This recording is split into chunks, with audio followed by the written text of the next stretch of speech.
presentarlo. Quizá voy a leer algunos datos, algunas fechas, porque su biografía tiene muchas cosas de interés en relación con su ciudad, Granada, como político y además como profesor universitario por sus investigaciones.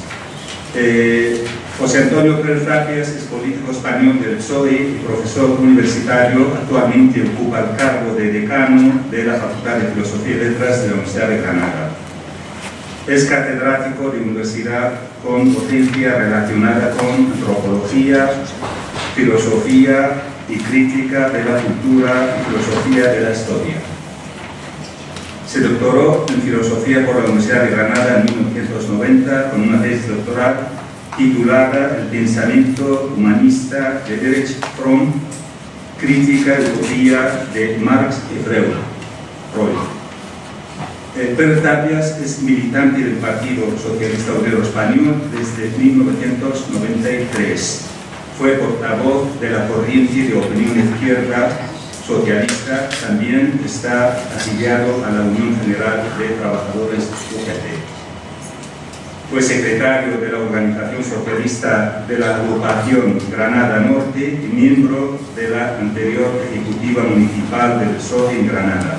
Desempeñó el cargo de delegado de Cultura de la Junta de Andalucía en la provincia de Granada desde el 18 de mayo de 2004 hasta el 11 de diciembre de 2006.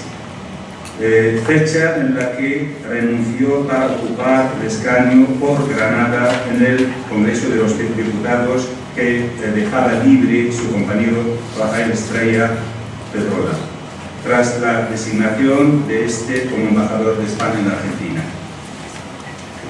Además de ser miembro de diversas comisiones del Congreso de los Diputados, Constitucional, Cooperación al Desarrollo, Defensa y Cultura, fue miembro de la delegación española a la Asamblea Parlamentaria de la Organización para la Seguridad y Cooperación en Europa, OSCE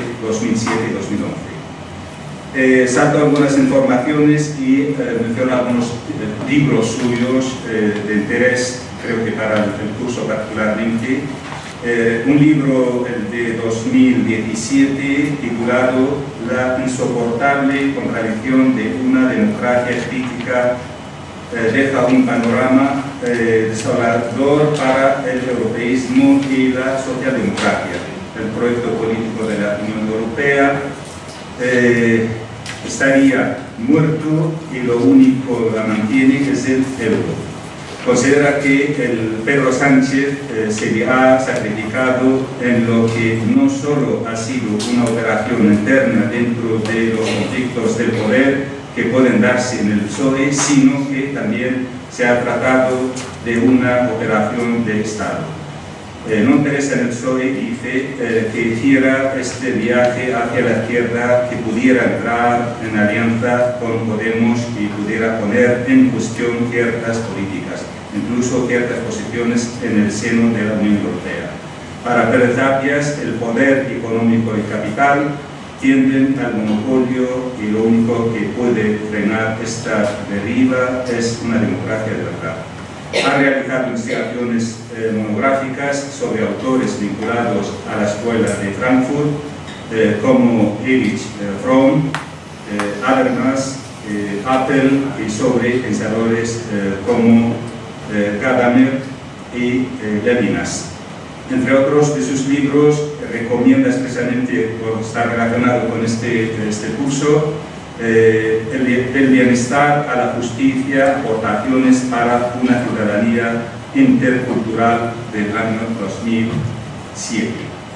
Su conferencia va a tener el título Democracia, Interculturalidad y Laicismo en el siglo XXI. Así que es la palabra, José Antonio, y muchas gracias.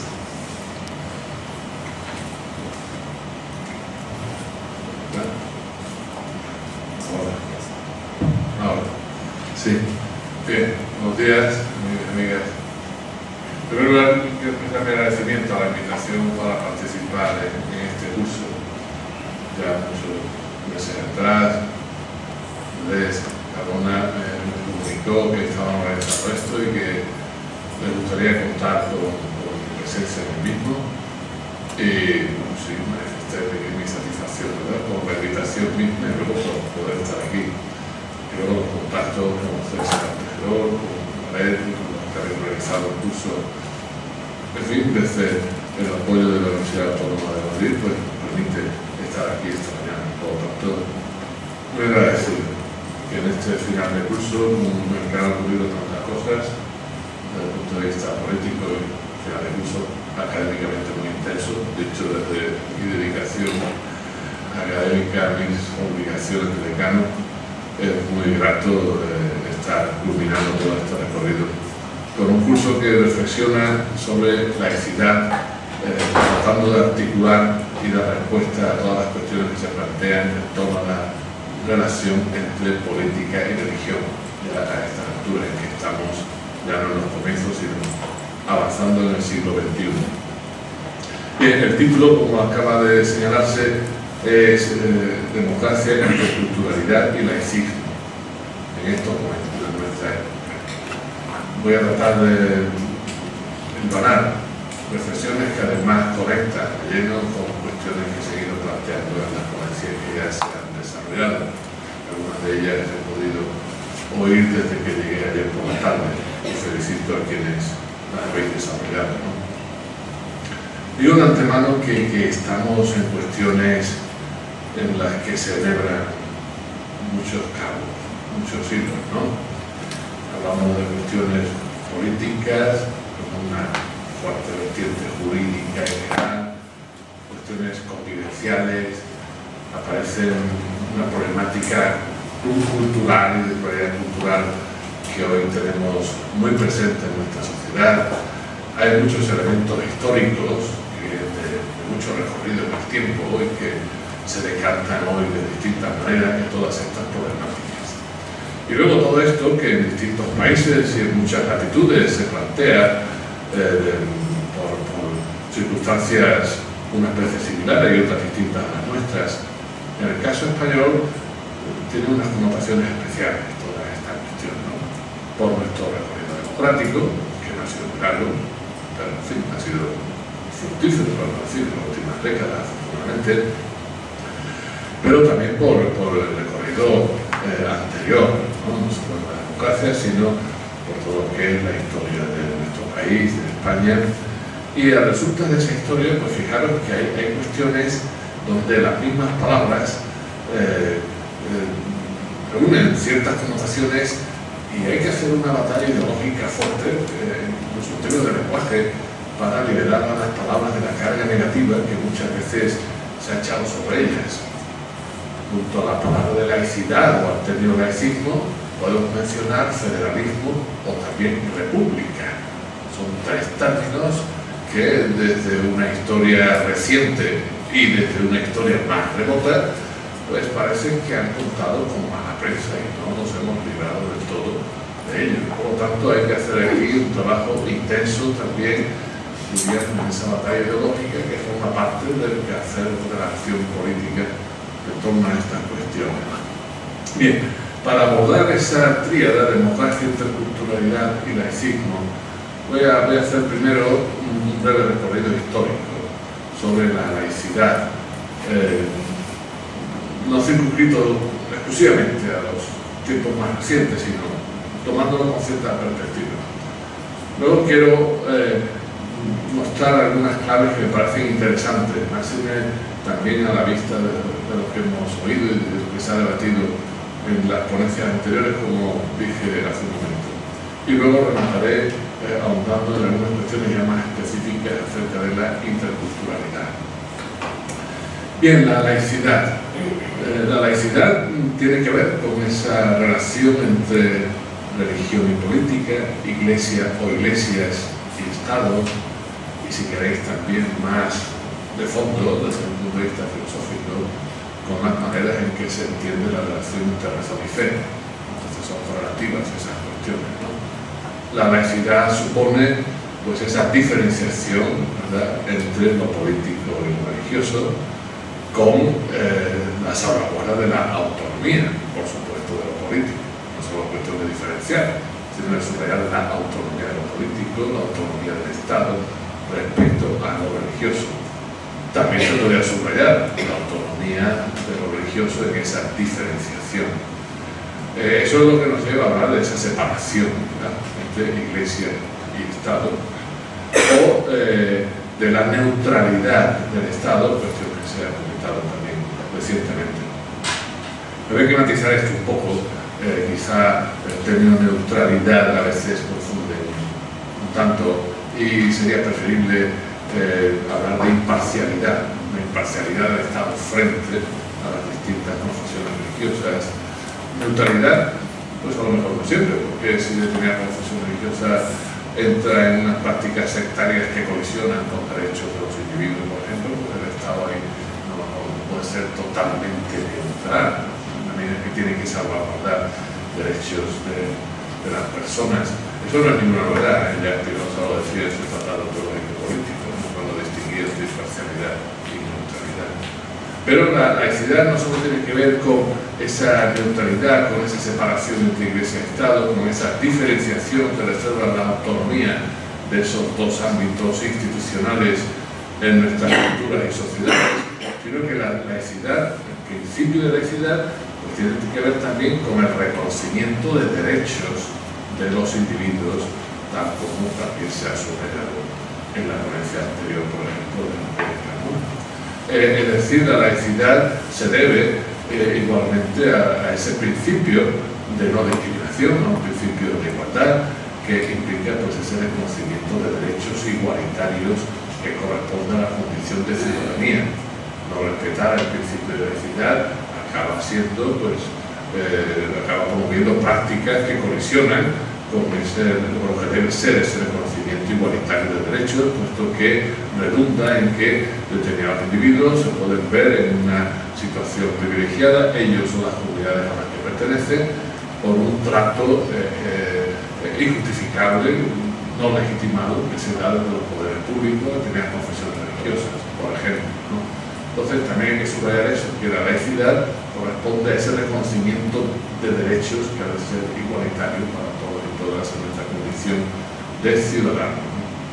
Bien, ese principio de laicidad es el que corresponde a democracias coherentes y consecuentes. Una democracia coherente y consecuente ha de asumir el principio de laicidad. Máxime si esa democracia se define, se presenta como una democracia constitucional en un Estado de Derecho, donde no encontremos la vigencia con todas sus consecuencias en un principio de laicidad bien formulado, respetado y llevado a cabo, pues algo le falta a la democracia, no sería una democracia coherente. En ese sentido, también se ha apuntado aquí todo lo que se deriva del artículo 16 de la Constitución que tenemos en España desde 1978, resulta de la transición de la dictadura a la democracia, y ese artículo pues habla del carácter aconfesional del Estado español. No hay ninguna religión que tenga la consideración de religión estatal, lo cual fue un indudable logro en aquel momento, después de una dictadura y con unas connotaciones nacional católicas, no debe significado el papel no solo público sino político de la Iglesia, legitimando no solo la dictadura, sino en su momento hasta la misma guerra civil comenzada desde aquello de Burgos en 1938, en plena guerra, ¿no? Fue un paso importante.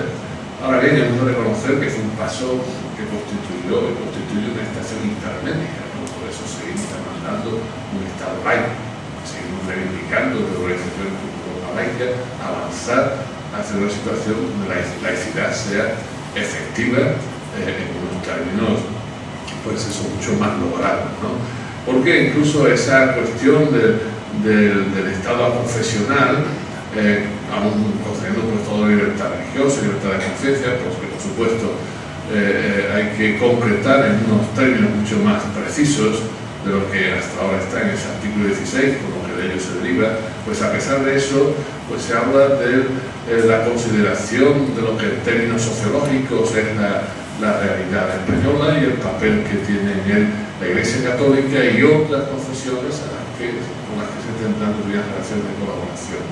Bien, eso que es una cuestión que parece ahí menor en ese apartado 3 del artículo 16, es muy importante, tan importante que es lo que da cobertura a los acuerdos de la Iglesia o del Estado español con la Iglesia, exactamente con la Santa Sede, en términos diplomáticos, es decir, el Estado Vaticano, ¿verdad? De 1979, aprobado en enero del 71, es decir, se estaba preparando como reformulación del Concordato de 1953 a la vez que se estaba redactando la Constitución en el Congreso de los Diputados. De reojo se iban mirando una cosa y la otra, lo cual no es nada casual, fácilmente se puede corregir.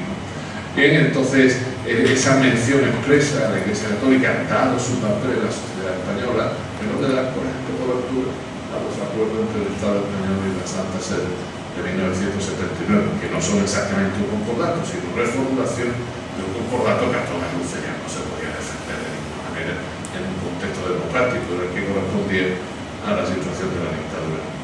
Bien, ¿qué ocurre ahí en ese punto? Pues lo que ocurre es que, tomando las cosas de la manera más benévola, que una situación de hecho de carácter demográfico o sociológico da pie a una cuestión de derecho en términos legales, y ese paso de una situación fáctica a una cuestión de derecho no justifica de ninguna manera las conclusiones que se han derivado de ello. Es decir, que la Iglesia Católica sea mayoritaria no implica ningún dato de privilegio, sea en la enseñanza, sea en la atención hospitalaria, sea en las capellanías castrenses, sea en el impuesto de la renta de las personas físicas con los sacasillos, sea las cuestiones de fiscales, ahora una LIBI, tantas otras cosas, ¿no? Entonces, imaginemos que la hipótesis de que cambia la situación sociológica de España y la Iglesia pasa a ser minoritaria y que hay otra confesión que demográficamente pudiera reemplazar a la Iglesia, tendríamos que hacer otros acuerdos similares, un trato similar a otras confesiones. No.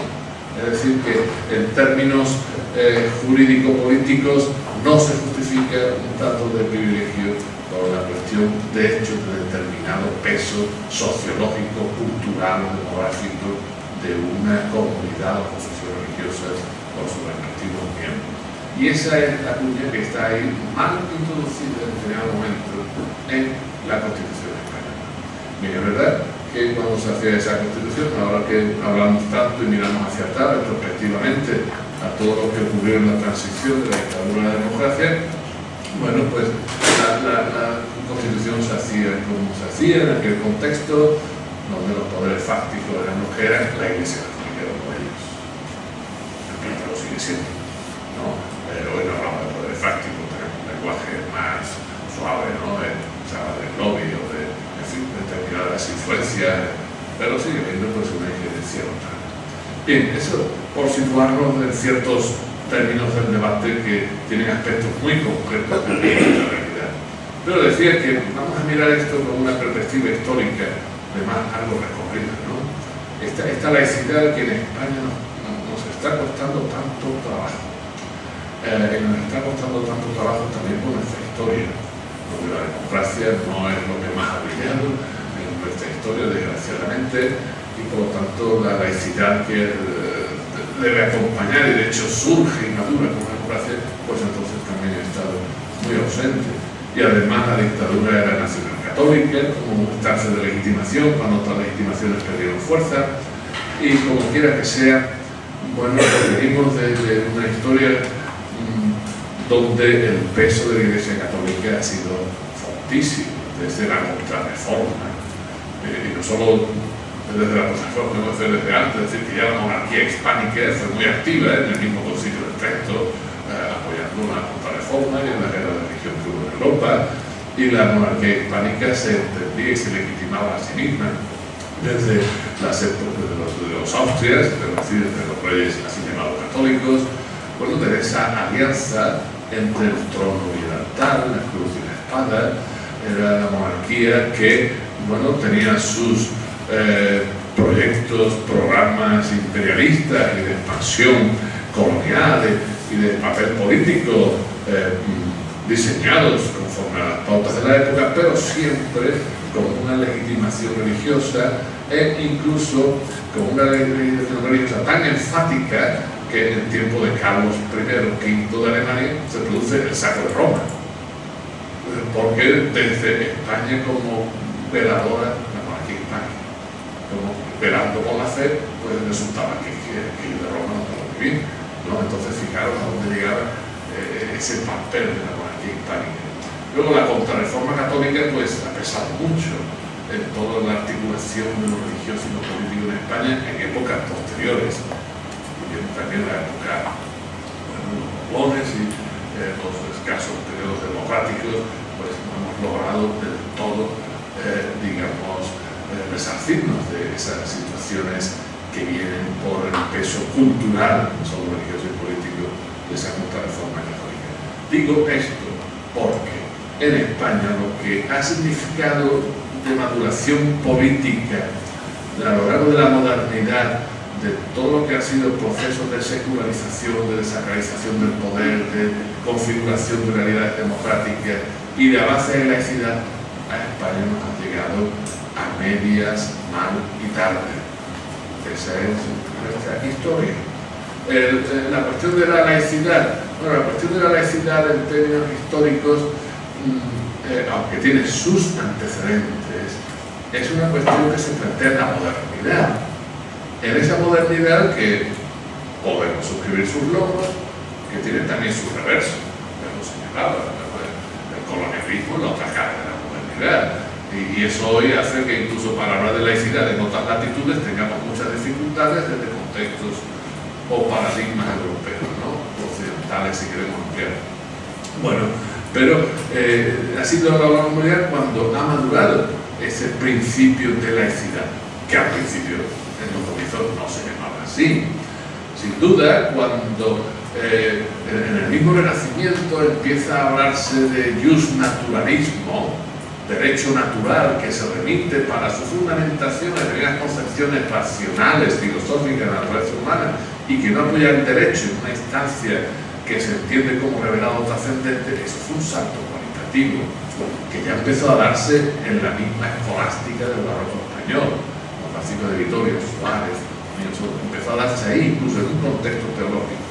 Luego salta y ese pensamiento, con Hugo Grocio y todos estos, bueno, pues se fortalece y se va constituyendo pues un pensamiento sobre el derecho, sobre una base filosófica que se permita a la naturaleza humana. Todo eso fue cambiando. Tenemos ahí un salto ya que va preparando la secularización de la cultura, de la sociedad. Se inscribe en ese marco de secularización y la desacralización del poder. Claro. En ese contexto, pues cosas que fueron ocurriendo. Bueno, podemos señalar algunos hitos, ¿no? El mismo pensamiento de Hobbes, el pensamiento hobbesiano, que es verdad que justifica la monarquía absoluta en aquel contexto, pero es una teorización de la monarquía absoluta que, aparte de otros ingredientes, entiende que esa monarquía se legitima no en nombre de Dios, como antes, sino por un contrato o pacto que hacen los individuos. Pero luego transfiere todo el poder a los monarcas, pero ya hay una inmanentización, se pasa de lo trascendente a lo inmanente, en la forma de pensar el poder y de pensar su legitimación. Y a partir de ahí se impulsa ese proceso de secularización que se va dando en otros ámbitos de la cultura también. La misma ciencia emerge en ese contexto de secularización, donde la fe o la revelación no tiene la última palabra, sino una razón autónoma en filosofía, en el campo científico desde Galileo y todos estos, se va dando ese impulso de secularizar. Pero fijándonos en el campo político, luego las mismas teorías contractualistas después de Hobbes van acentuando ese impulso secularizador y esa misma desacralización del poder. Después de Hobbes pues vinieron otros planteamientos contractualistas, y he obligado a citar a Locke, a John Locke, ¿verdad? Que ya es un planteamiento mucho más matizado, mucho más inscrito en los arranques de la tradición liberal, el pacto, el contrato de los ciudadanos ciudadanos ya no da paso a un monarca absoluto, sino que entra en un equilibrio entre el rey y el parlamento. Bueno, y aparecen ya de manera más explícita los derechos de los individuos, y es verdad que el derecho de propiedad es el que se pone en primer lugar, ese individualismo propietario de la clase burguesa que va emergiendo en un capitalismo incipiente. Bueno, pero se van dando esos pasos de secularización, insisto, y de sacralización del poder. Pero ya también el siglo XVII merece la pena resaltar, como he mencionado antes, la figura de Spinoza. En estas cuestiones es fundamental. Spinoza, un autor de origen, hispano-portugués, claro, exiliado en Holanda, en Ámsterdam, como tantos judíos de la época, que diseñan una nueva manera de abordar no solo la ética y las cuestiones filosóficas dentro del contexto racionalista, sino la interpretación de los textos bíblicos, de retomar la relación de razón y fe. Es un avanzado de siglos en esa relectura de la Biblia desde unos criterios hermenéuticos y exegéticos en claves de una hermenéutica que hoy aceptaríamos, en fin, en unos términos bastante aceptables. Y luego eso da lugar pues, a una manera de entender lo político en relación con lo religioso, pues también, como he mencionado hace unos minutos, muy avanzada, ¿no?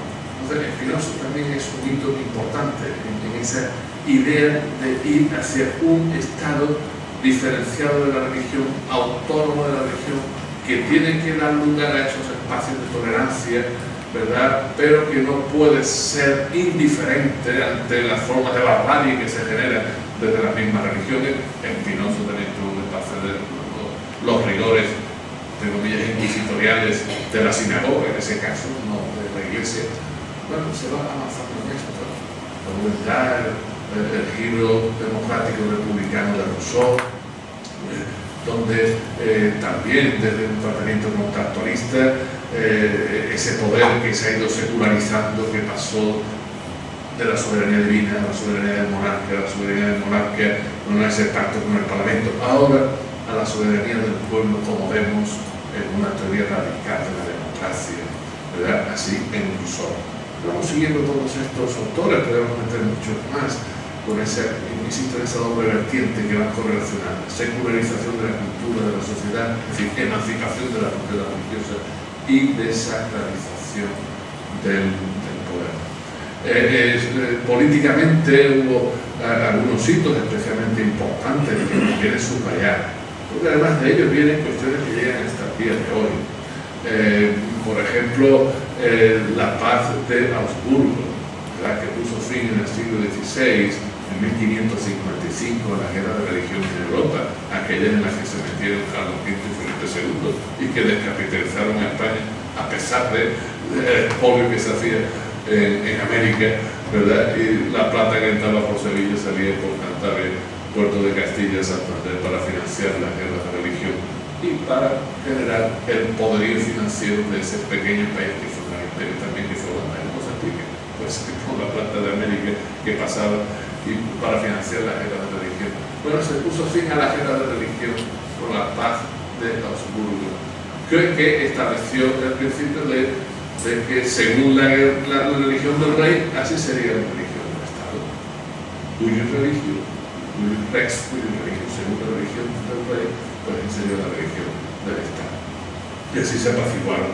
Pero claro, aquello fue una solución muy débil para dar paso a unas soluciones más conformes con la conciencia de derechos, etcétera, que iba fraguando. Un siglo después, el Tratado de Westfalia, pues ese tratado que da paso a los estados nacionales que fueron configurando la realidad política europea para siglos posteriores, pero ya se abandonó ese principio de Augsburgo y al Tratado de Westfalia corresponde, bueno, pues un planteamiento donde entra luego ya ese principio de tolerancia en la Carta sobre la Tolerancia había autorizado Locke, luego autorizó Voltaire, etcétera, ¿no? Es decir, que aunque hubiera una religión oficial, ya todos los ciudadanos de un Estado no estaban obligados a tener esa religión.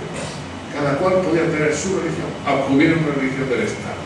Se sería ese principio de tolerancia del que hablaba antes hace un rato, ¿no? Entonces, claro, eso flexibilizó la cosa, facilitó la convivencia, generó unas condiciones democráticas, pues eso, mucho más fehacientes. Claro, esa paz, ese principio de tolerancia que se consagra en el mismo Tratado de Westfalia, cuajó más en los países donde entró la Reforma Protestante.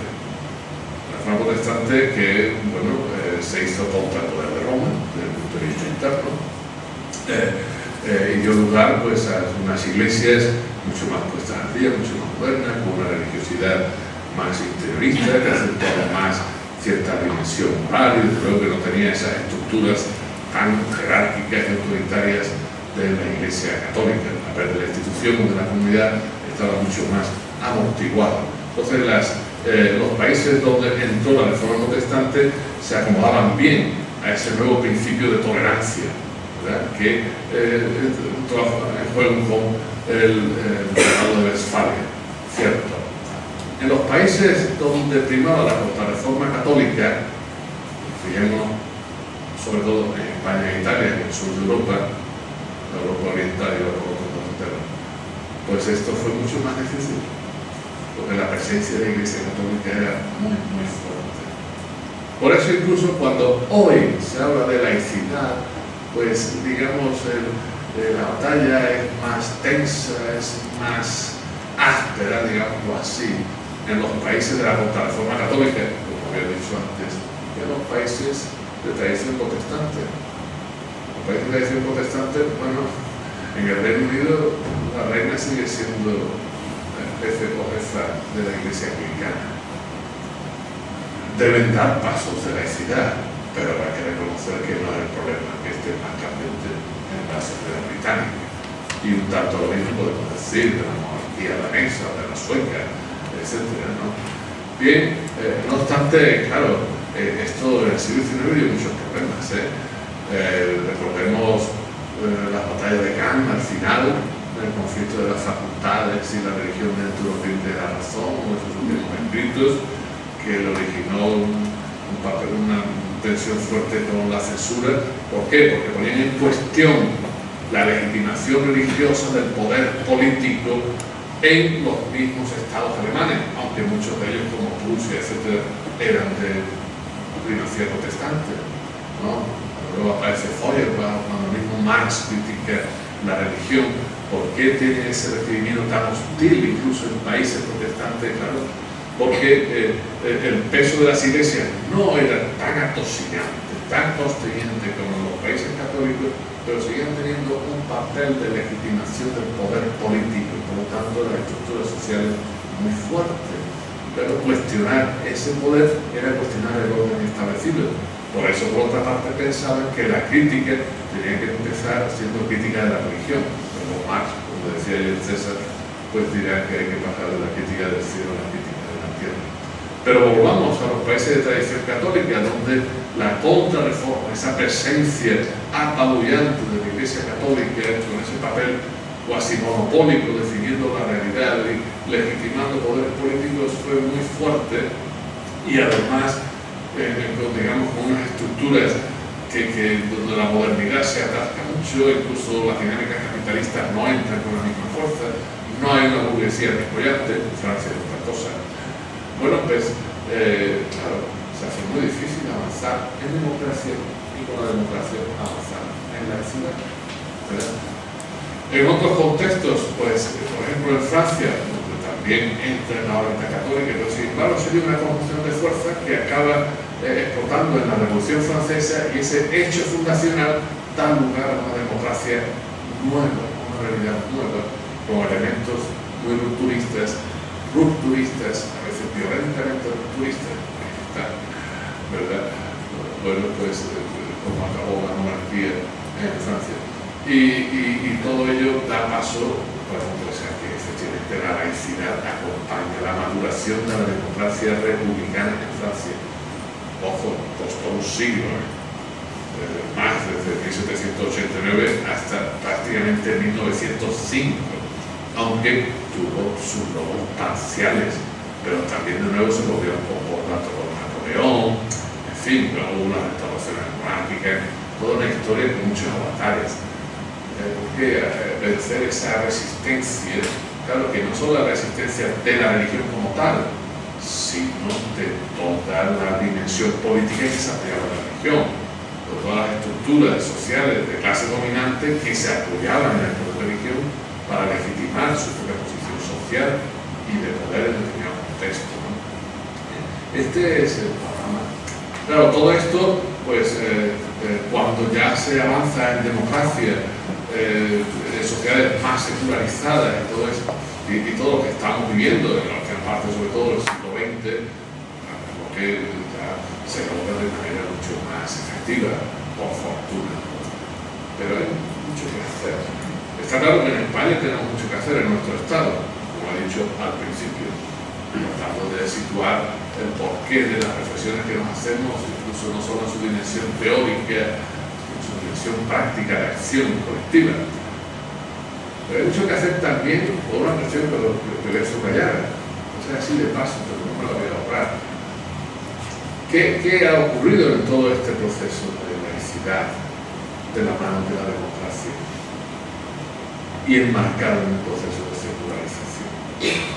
Pues que el proceso de secularización ni se ha llegado al final, no ha sido completo, ni ha llegado bien hasta ahora. También los procesos de secularización se han torcido. El mismo Habermas lo reconoce en uno de sus escritos últimos, donde se ocupa más de la cuestión de la religión. Nuestra sociedad está secularizada en gran medida, pero no bien secularizada. Prueba de ello es que se desacralizan muchas cosas y que aparecen nuevas formas de religiones, no las religiones positivas explícitamente conocidas como tales, que también tienen sus momentos de auge, incluso de auge fundamentalista, como vemos en nuestro momento actual, sino nuevas formas de religiones informales, de religiones. Algunos autores escribieron hace años, sobre todo en un contexto norteamericano, por cierto, en cuestiones distintas en Estados Unidos, Berry y Luckman, estos dos sociólogos, hablaban de la religión invisible, ¿no? Es decir, que la religión, digamos, se ha invisibilizado porque se ha privatizado mucho, pero luego hay otras instancias que funcionan muy religiosamente. Por ejemplo, los nacionalismos, con un fuerte sentimiento comunitario y a veces incluso mesiánico, y trasladan hasta, fijaros, la categoría de pueblo escogido al pueblo.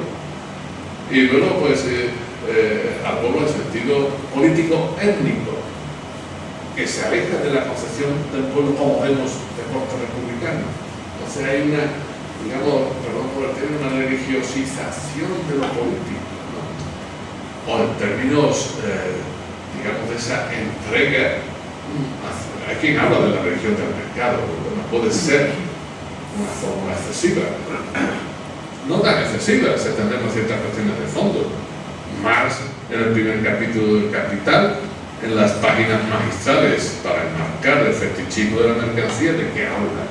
Del fetichismo de la mercancía, de los componentes religiosos teológicos que acompañan al capitalismo, al capital, tal como funciona en nuestras dinámicas económicas hasta el día de hoy, incluso de manera más acentuada que en el siglo XIX. Es decir, hay componentes religiosos encubiertos.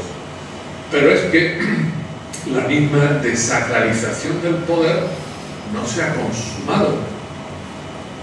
Hablar de laicidad no solo es hablar de separación de las iglesias y del Estado, no solo es hablar de diferenciación como instancias autónomas, no solo es hablar de la neutralidad del Estado en cuestiones religiosas y de la no injerencia ilegítima de las iglesias en el ámbito político, no solo es hablar de los derechos de los individuos en aras de la no discriminación y el principio de igualdad. La laicidad hay que llevarla, por ejemplo, a un concepto laico de soberanía.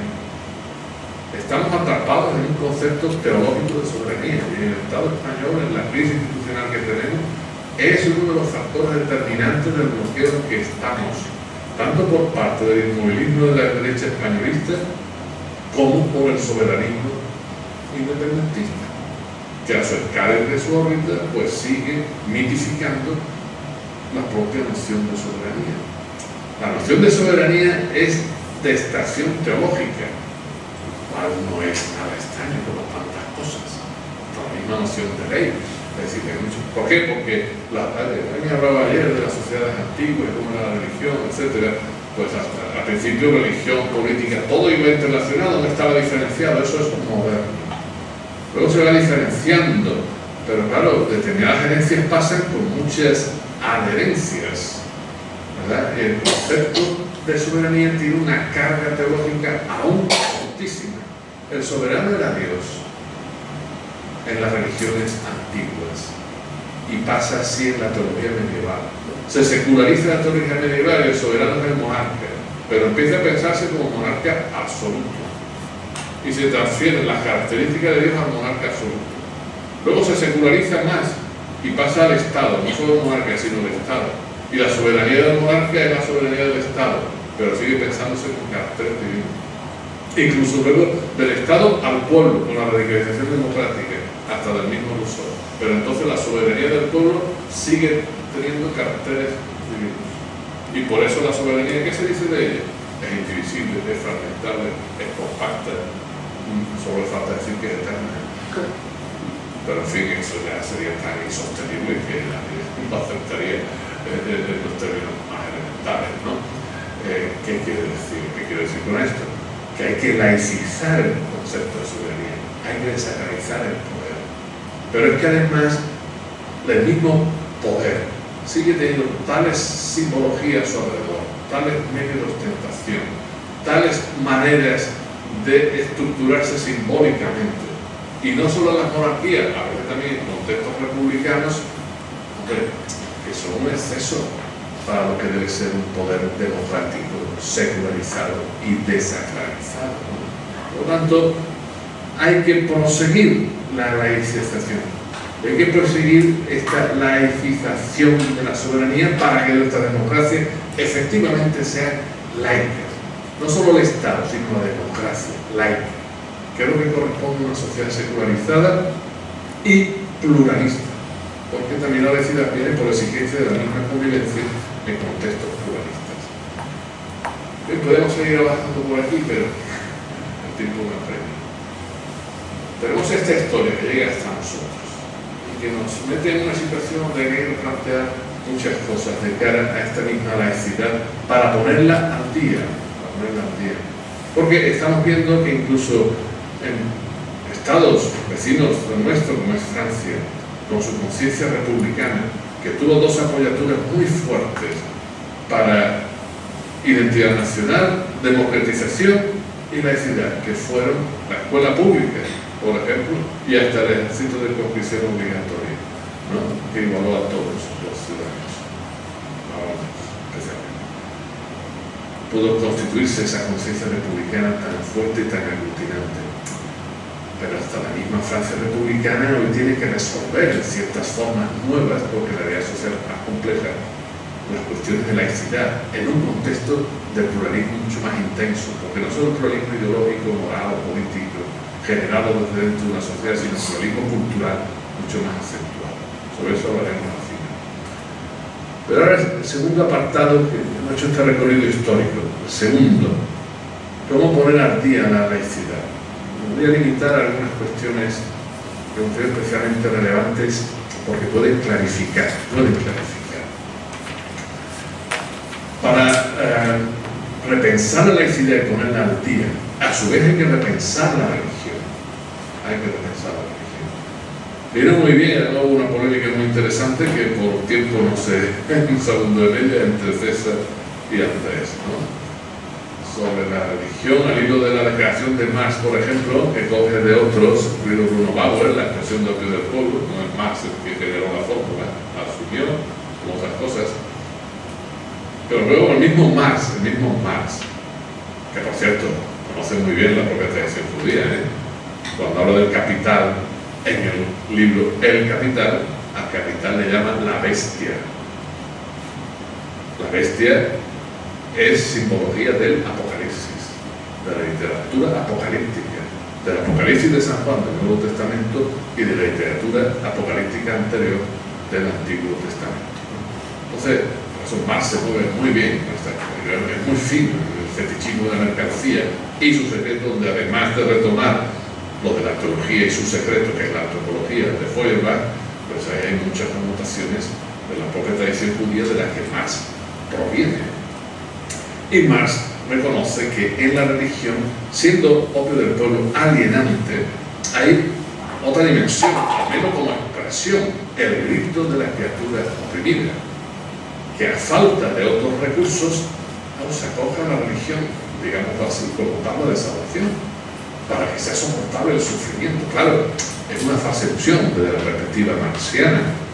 Por eso, la cuestión respecto a la religión no es decir que es una falsa creencia, sino cuáles son las condiciones sociales que llevan a que esa falsa creencia sea seguida de forma tan pasiva y con esa densidad que resiste y que no basta una mera ilustración, que no basta la difusión del conocimiento científico, que ahí hay algo de una densidad antropológica muy fuerte en la dimensión religiosa. Bueno, pues esto que apuntaba Marx es lo que tenemos que tener en cuenta en estos contextos. Menciono otro caso, Freud. Freud, por ejemplo, dio un giro muy interesante entre la primera parte y su segunda respecto a esto en dos obras que sirven como referencia. Una, El porvenir de una ilusión. El Freud ilustrado pensaba que la religión iría perdiendo fuerza a medida que la ilustración se consolidara, que en las sociedades secularizadas y cada vez más laicas, bueno, el conocimiento científico llegará a todos. Entonces la falsa ilusión religiosa, en este caso, bueno, pues la neurosis colectiva, equivalente al opio del pueblo, pues también narcotizante, pues iría desapareciendo porque no haría falta. Después de la Primera Guerra Mundial, Freud cambia y escribe El malestar en la cultura. Y el malestar en la cultura fue considerada la religión necesaria, culturalmente. Aunque haya gente atea como él mismo, aunque haya gente que defienda una ética, vamos a decir así, laica, autónoma. Pero ¿qué ve Freud? Que para la mayoría de la población es muy difícil que llegue una ética autónoma que puedan asumir para su práctica moral. Y los cauces de socialización funcionan muchas veces a través de las tradiciones religiosas. Claro, la cuestión es que la religión no sea represiva. Puede surgir la pregunta, ¿puede haber una religiosidad represiva? Pero la pregunta vale para la moral, ¿puede haber una moral represiva? Entonces esto es lo que se plantea Freud. Freud concluye que social y culturalmente la religión es necesaria, pero que no sea represiva. Que en vez del Dios que castiga, pues hay otras figuras de la divinidad, por ejemplo, o hay otras maneras de entender la comunidad. Por citar algunos casos. Otros autores también se daban cuenta de cómo iba esto, ¿no? Por ejemplo, Rousseau, que asume la crítica de la religión, desde luego, en la injerencia del poder, en su planteamiento radical democrático, no tiene cabida, pues ese confesionalismo. Pues claro, Rousseau, ¿qué piensa también Rousseau? Claro que para el compromiso del ciudadano con la democracia republicana hace falta móviles muy fuertes. Y esos móviles no solo son racionales, las ideas de la cabeza, hace falta los móviles del corazón, como diría algún sociólogo posterior. Y por eso Rousseau piensa en la necesidad y lo teoriza. Una cosa que se considera un desvarío, que puede serlo, es una religión civil. Rousseau pensaba en una religión civil, laica, no de una confesión, sino una religión civil que acompañe, pues, como factor de movilización y de motivación a los ciudadanos para comprometerse, porque solo las ideas conceptuales, pues claro, son insuficientes como movilizadoras y no nada. Que hay que repensar lo religioso. Lo religioso tiene una dimensión alienante, una dimensión luego que cuando se institucionaliza es también burocrática y opresiva, hacia adentro y hacia afuera, ciertamente. Pero luego, una mirada más atenta, descubriremos que todas las tradiciones religiosas, como tantas cosas en las historias plurales de la humanidad, todas las tradiciones religiosas son ambiguas y tienen un vertiente, diríamos, profético y un vertiente, diríamos, sacerdotal o clerical. Tienen una vertiente opresiva y una vertiente tolerante, o tienen una vertiente de sumisión y servidumbre, dicho con terminología de las últimas décadas, pues también una vertiente liberadora. ¿Hacia dónde se decanta esto? ¿No? Claro, el mismo cristianismo, pues se habla, yo mencionaba, creo que César, el mismo término laicismo, laicidad, viene de laos, ¿sí? Del pueblo. Jesús de Nazaret no era clérigo, no era sacerdote, era un laico, con una confrontación muy fuerte con el templo, uno de los motivos de la condena, la muerte, de la crucifixión, superposicionando con el poder romano. Bueno, vamos a entrar en todo ello. Claro, entonces incluso una religión que en principio nace laica, claro, luego ¿qué se produce en ella? Bueno, se produce lo que pasa en tantas instituciones, aparecen determinadas patologías, la institución crece, la organización se hace fuerte, crece un funcionariado, unos clérigos, que es el aparato, ¿verdad? El aparato, en este caso no del partido, sino de la iglesia, en un proceso de burocratización, y entonces, claro, aparece, y en el cristianismo está, sobre todo, lo habéis mencionado, del edicto de Milán del 313 con Constantino, luego más adelante con Teodosio, el edicto de Constantinopla, que fue de verdad el que hace del cristianismo religión oficial del imperio, el de Teodosio. Constantino lo que hace es liberar al cristianismo de persecuciones. Bueno, ese cristianismo que nace laico, diríamos, sufre un proceso de clericalización hacia adentro y de pretensión profesionalista de privilegio hacia afuera. Y no se libra de él hasta el día de hoy. Unos casos más acentuados, otros menos acentuados. Eso no impide que en el propio cristianismo, incluso con eso, pues haya habido siempre cierto sector liberador, profético, etc. Y a la vez que unos pues están echando bendiciones a las guerras, pues otros están defendiendo a los indios. Sí, somos las historias. Pero si vamos a las historias políticas nos encontramos ambigüedades similares. Estas son las historias de la humanidad. Lo que decimos del cristianismo pues puede decirse también de otras religiones. Hoy el Islam, pues claro, hay mucha mala prensa en torno a él, muy ignorante, porque no todo el Islam es fundamentalista. Y hay que subrayarlo, no todo el Islam es fundamentalista. De nuestra facultad, en el año pasado hicieron una exposición muy bonita, la promovieron alumnas musulmanas de la titulación de estudios árabes y otras, pero el título era Islam no es Daesh, Islam no es Estado Islámico. Pero eso parece una obviedad, pero hay que recordarlo en nuestros contextos. Porque la imagen dominante que se está extendiendo es que el Islam es fundamentalista y algunos lo autorizan más finamente, y en este sentido pues hubo situaciones como la de Sartori, ese gran politólogo italiano que murió hace algún tiempo y que escribió un libro, La sociedad multiétnica, donde en fin venía a decir que el Islam es incompatible con la democracia, que el Islam no puede asumir el principio de la laicidad. Entonces, no es que algunos tengamos que hacer de abogado del Islam, es que autores en la tradición musulmana, países árabes y no árabes, pues están diciendo que no es así. Y que si hoy es así, en cierta medida, porque hay determinadas corrientes fundamentalistas muy fuertes, bueno, pues son por unos avatares históricos determinados que han hecho que se den desgraciadamente estas derivas. Por otra parte, que vienen de un contexto colonial, occidental, sobre el mundo árabe, del Medio Oriente, etc. Por otra parte, muy reciente, con un componente de humillación muy fuerte, porque sigue la conciencia en el imaginario colectivo de que fueron, y efectivamente lo fueron, una gran civilización. ¿Qué ha pasado con el mundo islámico? Claro, muchos se plantean, desde el mismo mundo árabe islámico, por ejemplo, cómo retomar el hilo de Averroes. ¿Qué pasó con la diferenciación entre razón y fe que llegó al mundo cristiano del mundo árabe musulmán, hispano musulmán? Quien plantea la diferenciación entre razón y fe, aparte de aquello que claro, César lo que hace es Averroes, y pasa al averroísmo latino y la retoma Tomás de Aquino, que a punto estuvo de ser condenado como hereje por distinguir razón y fe. Eso es de Averroes. ¿Qué pasó después? En fin, en determinado momento el Islam, que era una civilización ascendente, pues se bloquea, bueno, y queda eso ahí atascado, pero podemos recorrer autores y autoras como Fátima Mernissi, en Marruecos, que murió también recientemente, autores como Abdelraquiz en Egipto, como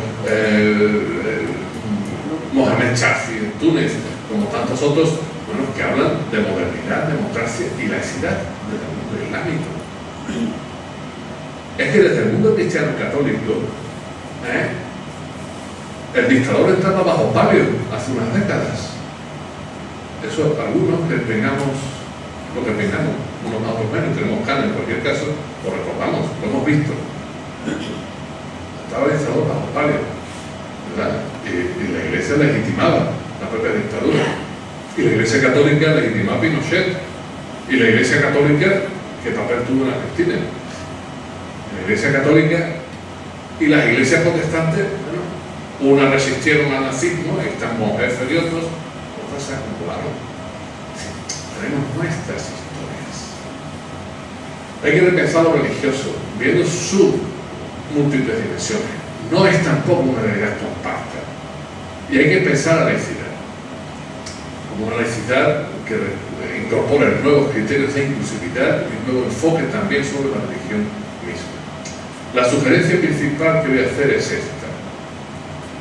Pertenece a la modernidad, y eso ha ido con ese avance en secularización, democracia, desacralización y laicidad, lo que ya ha salido aquí antes, la distinción entre lo privado y lo público. Es una distinción moderna, no la había antes, ¿verdad? Porque antes los planteamientos sociales eran mucho más comunales, ¿verdad? Pero ahora la comunidad incluso va emergiendo el individuo, ese individuo que se entiende como sujeto. Eso madura en la modernidad, también con su contrapartida, que es un individualismo excesivo. La distinción entre lo privado y lo público es una distinción fundamental, y además para la salvaguardia de derechos de los individuos, pues está claro, es que el Estado liberal, con el componente positivo del liberalismo, pues surge legitimado también como defensor de los derechos de los individuos, por supuesto en su ámbito privado, libertad de expresión, libertad de conciencia, libertad de religión, propiedad, etcétera, etcétera. Y luego pasa a libertad de selección de gobierno, los componentes que retoman la tradición republicana, participación política, autonomía, etcétera, etcétera. Los derechos económicos y sociales, pero distinción entre privado y lo público. ¿Qué es fundamental aquí para que madure la laicidad?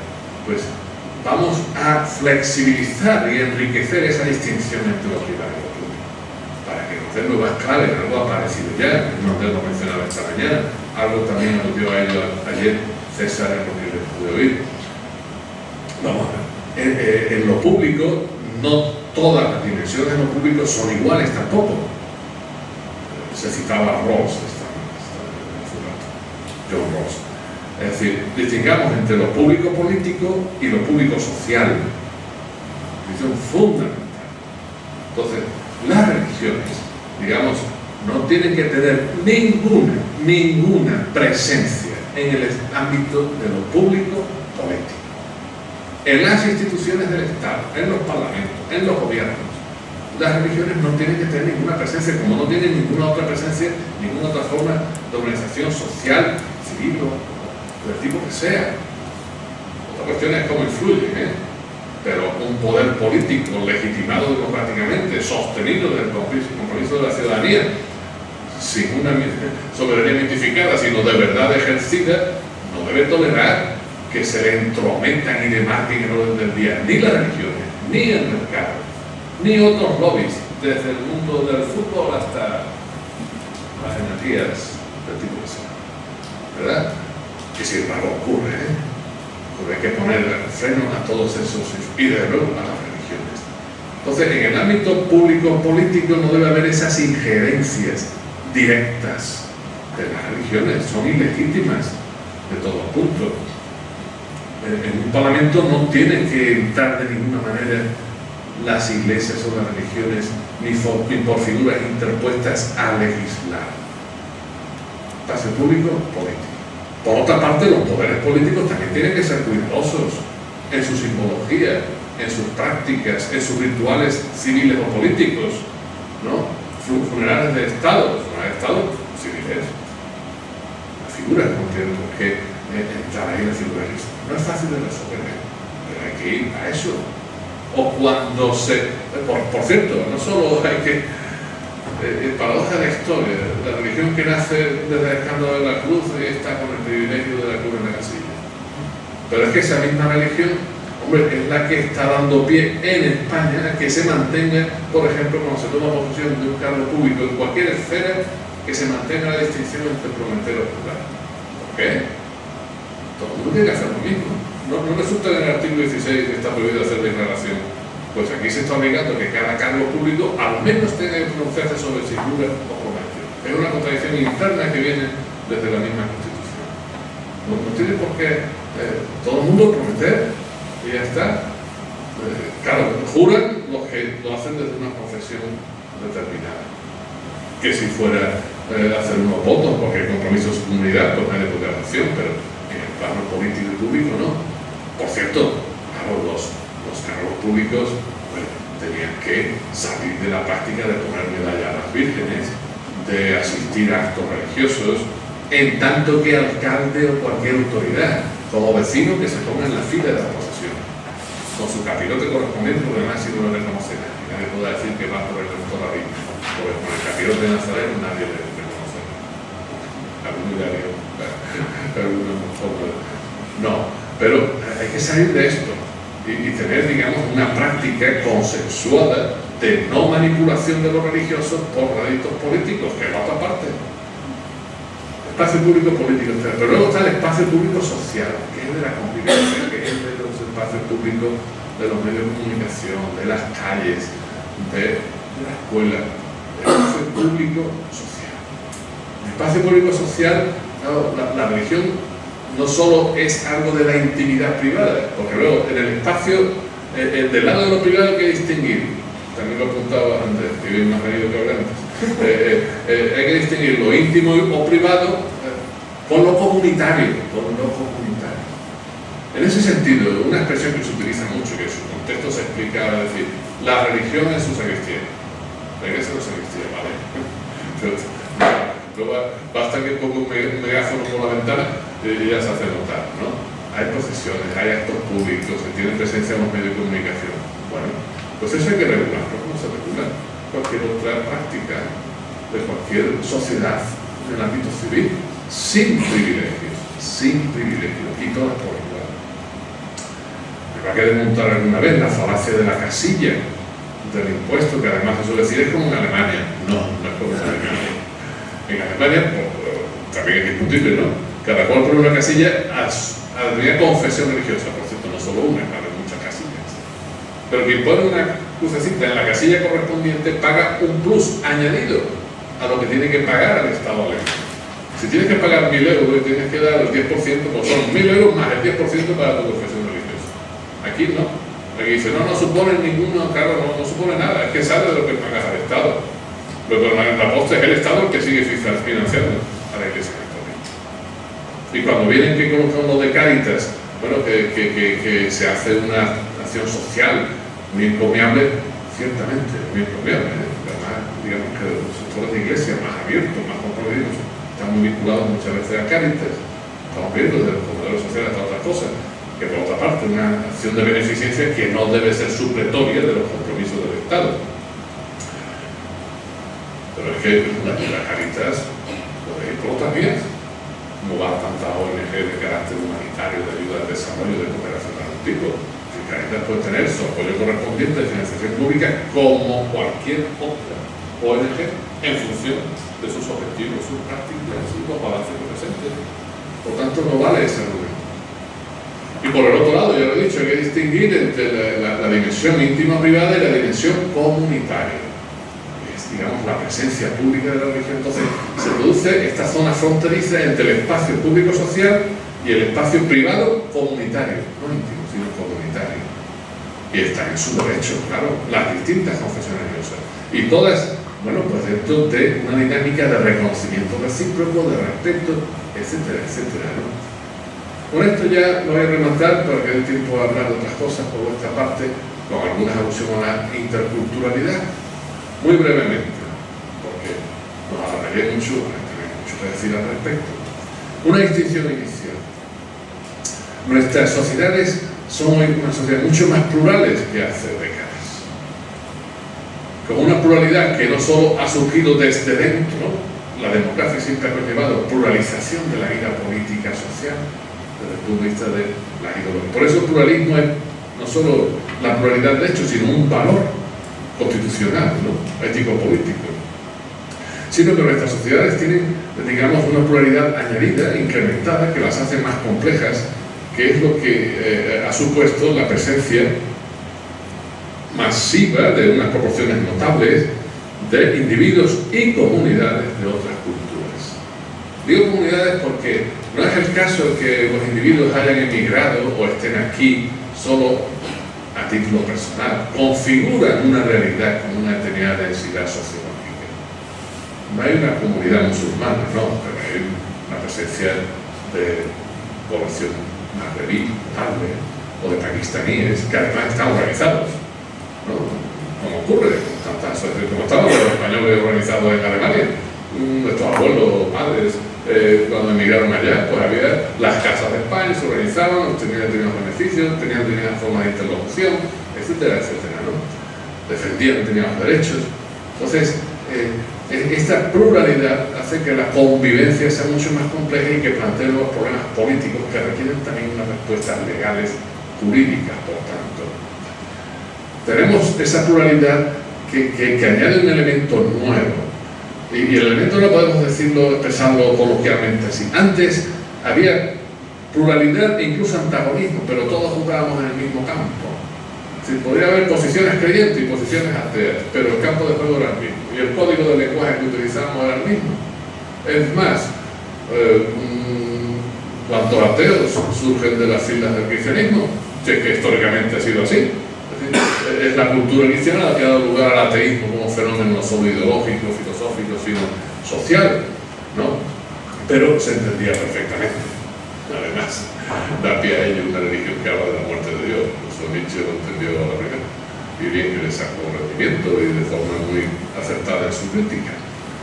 Bien, jugábamos en el mismo campo, nos entendíamos. Recordad aquello de los diálogos entre marxistas y cristianos, ¿no? Los años 60-70, esto lo consigue Vaticano II y esas cosas. Pero lo que ocurre con la pluralidad compleja de nuestro tiempo es que ya no jugamos todos en el mismo campo, hay que pintar el campo de nuevo. Porque no solo es la pluralidad que emerge desde una cultura, dando de sí que entran otras culturas, con otros códigos, con otras escalas axiológicas, con otros juegos simbólicos, con otras prácticas. Hay que buscar nuevas formas de ponernos de acuerdo, no en todo, en lo fundamental. En las cuestiones de justicia, indispensables para el reconocimiento de los deberes y articular una convivencia democrática efectivamente inclusiva. Es lo que tenemos que hacer. Esa situación plural es lo que se llama multiculturalidad. Y de esa situación que se llama multiculturalidad se derivan, en algunos casos, estrategias multiculturalistas. En otros casos proponemos planteamientos interculturales. No es lo mismo. Las estrategias multiculturalistas predominantes en el ámbito anglosajón, y tiene que ver con aquello de Westfalia y la tradición, son muy comunitaristas. Pero ¿qué peligro tienen? Que cada comunidad se cierre sobre sí misma, quede vacío el espacio público y, como vemos socialmente una vacío, lo ocupa el mercado, porque en época neoliberal el Estado se reduce al mínimo. ¿Y qué proponemos algunos? Pues planteamientos interculturales. ¿Qué implican? Digamos, atender al imperativo del diálogo intercultural para ponernos de acuerdo en las cuestiones fundamentales de justicia, de determinados derechos, de determinados objetivos de ciudadanía, de determinadas prácticas inclusivas. Para el diálogo intercultural es pieza fundamental, debemos saber, el diálogo interreligioso, porque determinadas comunidades culturales que no han pasado por un proceso de secularización tan potente como el de las sociedades occidentales, la religión sigue teniendo mucho peso. Pero es que podemos verlo a la inversa. En nuestra realidad cultural, la religión, aunque estemos secularizados e incluso seamos ateos, sigue teniendo culturalmente peso. Venimos, lo hemos dicho a la hora de soberanía, es decir, venimos de una tradición con determinadas categorías, con determinadas formas de ver las cosas, que aunque rechacemos determinadas posiciones religiosas, venimos de esa tradición modelada también culturalmente. Por lo tanto, hay que procurar que tenga vigencia en el diálogo intercultural una partecita que se llama diálogo interreligioso, entre otras cosas, para que todas las tradiciones religiosas asuman el principio de laicidad. El principio de laicidad deben asumir las tradiciones religiosas. No es fácil, pero nos jugamos aquí que esto lo logremos. No es fácil, ¿por qué? Porque las tradiciones religiosas, y aquí entran todas con más o menos matices, siguen emitiéndose una verdad trascendente o revelada y pretensiones universalistas. Salvo grupos fundamentalistas, lo de pretensión universalista está ya muy atenuado. Todos nos acostumbramos a vivir en sociedades plurales. Pero renunciar a una verdad absoluta cuesta. Y hay que hacerlo. Y hay que hacerlo. Pero es aquí donde las propias religiones tienen que hacer su recorrido. y hay que promoverlo desde ese diálogo intercultural, una de cuyas partes es el diálogo interreligioso, que lo tienen que hacer los interlocutores adecuados. Naturalmente, uno que no esté en una confesión religiosa no puede hacerlo. Lo tienen que hacer de cara a ese diálogo, donde pueden intervenir otros muchos, del campo político, filosófico, educativo, de política social, diálogo intercultural, y algunos tienen que dedicarse al diálogo interreligioso. Desde luego, en ningún caso, ni desde el lado político, ni desde el lado religioso, pueden ponerse a dialogar los más fundamentalistas. Ni el obispo más integrista, ni el imán, no se van a poner de acuerdo. Hay que buscar pues, esas personas fronterizas, como dice Nick Maluf, ¿verdad?, que puedan entenderse, que digamos esa zona fronteriza de la heterodoxia, de las personas que han construido su identidad reconociendo las múltiples pertenencias y sin miedo. Detrás de todas las posibilidades dogmáticas y fundamentalistas hay mucho miedo, hay mucha inseguridad, hay mucho temor. Por eso da miedo ponerse a dialogar, entender que cualquier acuerdo es una cesión, y pasa también en el plano político. Bueno, pues hay que lograr eso en el diálogo intercultural para buscar ese acuerdo. Y a su vez que se promueve ese diálogo, entre todas las condiciones que podemos mencionar para que el diálogo sea viable y efectivo, a su vez hay una, claro, que es que aquí tiene que construir el diálogo anticipando su logro e ir avanzando a los logros en la práctica del diálogo, diríamos con la jerga filosófica, una especie de circularidad dialéctica, ¿no? Porque una de las condiciones del diálogo es que el espacio común sea laico, claro, que no esté marcado por el predominio o el privilegio de una parte. Entonces, la interculturalidad que se presenta como un planteamiento universalista exige para su práctica y su comprensión la laicidad, desde luego del espacio político y también del espacio público social, ¿verdad? La laicidad del espacio público social. Claro, aquí muchas veces desde dentro, pues lo que ha sido de toda la vida, pues parece lo obvio. Para el que lo ve desde fuera, de una posición excéntrica o marginal, eso no es tan obvio. Es decir, para los, llamémoslo así, los autóctonos, la presencia tan abundante de la Iglesia Católica en España, bueno, que tenemos una sensibilidad más crítica respecto a eso, así funcionamos, pero para muchos de nuestros conciudadanos, digamos, eso es normal, no les escandaliza, ¿no? A veces, claro, si hay actuaciones tan estridentes que sí, pero bueno, no. Por eso hay que movilizar, claro, hay que movilizar democráticamente, civilmente, pues contra los privilegios de la Iglesia Católica. Pero como es lo que se ha dado de toda la vida, pues a la gente le parece lo más normal.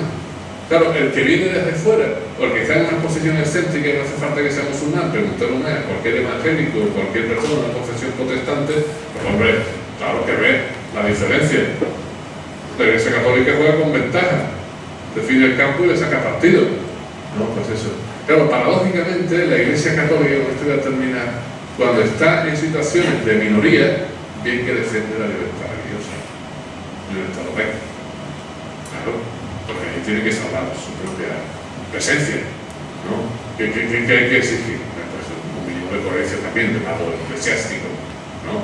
Y que la libertad religiosa, pues, si la pide para la Iglesia, que sea para todos, en todas las circunstancias, conforme a un principio de laicidad. Una anécdota histórica, ya que empezamos hablando de historia. En el Concilio Vaticano II, me remonta a los años 60, importante en la historia contemporánea de la Iglesia Católica, incluyendo luego las represiones posteriores, el primer texto que empezó a debatirse por el Colegio Conciliar fue ese decreto que se llama en latín Dignitatis Humanae, decreto de libertad religiosa. Fue el primero. Pues después de 2 años y pico fue el último que se aprobó. El último. ¿Sabéis quién eran los obispos más reticentes, más resistentes a aprobar el decreto de libertad religiosa? Españoles. Sí, algunos monseñores de la época, naturalmente, eran obispos que habían sido ordenados por Roma, pero Roma ordenaba a los obispos que señalaban el dictador. En aquella famosa tríada que se le presentaba a Roma, 3 obispos contra los cuales había que elegir uno, naturalmente elegían a los afectos, al régimen. Algunos se coló, o algunos por el camino cambiaron, e hizo posible algunas cosas interesantes en la transición, fue el mismo plano. Pero eso es muy significativo. de trabajito que le cuesta a la Iglesia Católica asumir la laicidad. Si el cristianismo, lo diría también de otras tradiciones religiosas, fuera coherente y consecuente con sus propios elementos fundacionales, si fuera menos confesionalista y más evangélico, todos los cristianos estarían defendiendo el principio de laicidad. Es lo consecuente. Lo demás es una expresión de privilegio, de la cual cabe decir que es anti-evangélica. ¿Por qué la mantiene la Iglesia? Lo digamos en términos de mercado, porque en una sociedad cada vez más secularizada tiene que conservar la crítica. Es una de las conclusiones que cabe sacar desde el punto de vista de cómo están las cosas sociológicamente. Bien, creo que tenemos muchos argumentos para profundizar en la democracia, siendo consecuentes y llevando esa coherencia democrática a asumir el principio de laicidad puesto al día y como una necesidad imperiosa y urgente para la convivencia democrática de nuestras sociedades pluralistas. Muchas gracias y perdón por la extensión.